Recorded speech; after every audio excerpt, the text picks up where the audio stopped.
Find shade. Helping. Yeah, this tent's and a not good helping. crowd, and a good crowd today. It was good crowd. Yeah, picked up from yesterday. And interesting day. Didn't start off on a very good note. There was news last night that Bills' backup defensive tackle Kyle Pecco, he put on Instagram that his wife has been diagnosed with stage 3 Hodgkin's lymphoma. Very sombering news. He was absent yesterday.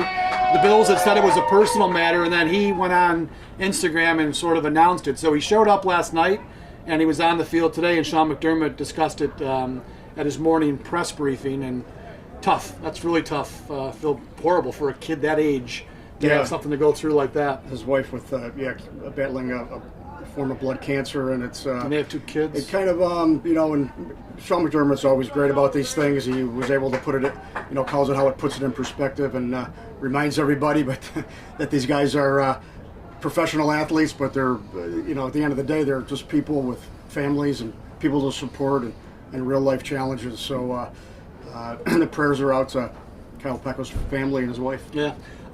So back to football. Bills, I thought today, Leo, offensively were a little bit better than they were yesterday. Although I did tweet at one point there was a lot of drop passes. I was a little bit annoyed that they were dropping so many balls.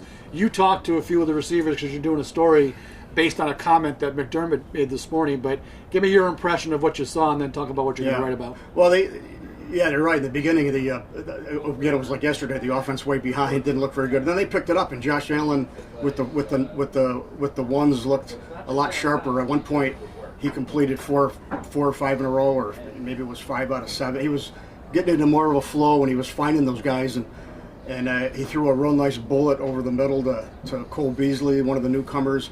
Came back with another nice one to Robert Foster. Then he hit John Brown, another one of the newcomers. And this morning, people were talking about John Brown, now the former Baltimore Raven.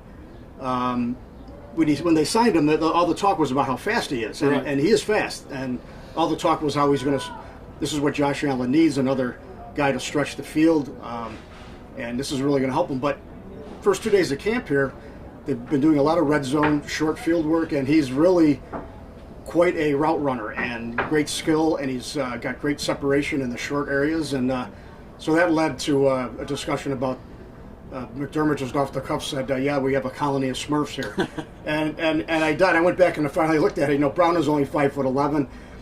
Cole Beasley's 5'8", if that. He's about as tall as I am, and I counted up. They got a half dozen guys 5'11" or under. Yeah. So, and hey, it's a great topic. It's always interests people because you always think of NFL guys as the big behemoth linemen, but the running backs, the DBs, and the receivers, a good chunk of them are very average-sized guys. Right.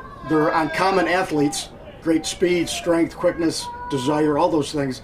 But these guys, they could walk into Wegmans and you wouldn't know. They would not stand out in a crowd. That's right. You're right. No, it was a funny comment, and like Leo said, he is right. But I'll tell you, that was that was the main reason why the Bills signed Cole Beasley. Brandon Beane said that of all the guys he watched on film, he was the guy who got the quickest separation off the line, and that's going to be so important to Josh Allen this year to have those outlet guys when he's not throwing the ball deep down the field. I talked to offensive line coach Bobby Johnson for a story I'm doing, and really, Leo, of all the assistant coaches here, that guy has the most daunting task of anybody here. Now, he's new to the Bills, first year here, and he's presented with a situation where he's got to find 4 starters. We all know Mitch Morse will be the starting center, and maybe Deion Dawkins holds on to that left tackle, but everything else is up for grabs. And not only starting job, but the backup job. So he was interesting, and he said, look, a coach never made the team. The player has to make the team. Yeah. So it's up to them. It's not up to me. It's up to them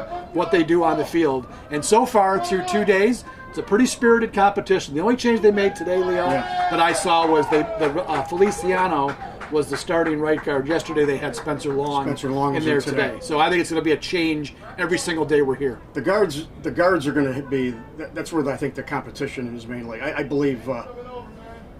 Ford's going to get every chance to win right tackle, and Dawkins is going to take the left tackle. The guards, Morris is a lock at center, and the guards are just going to battle it out. All told, there's 16 offensive linemen in camp. It's quite a large number, and I caught the tail end of your interview with Bobby Johnson. He's quite the coach. He's got a great reputation. He's got his, no-nonsense guy. I think they're really going to play for this guy. And once he decides the 5, he said he said sooner. You asked him by when, and of course it's sooner than later is the best. But he's not going to shortchange the competition either. Right. That wouldn't be fair to these guys. So that's a great thing to watch all camp. One of the biggest stories of camp is the line.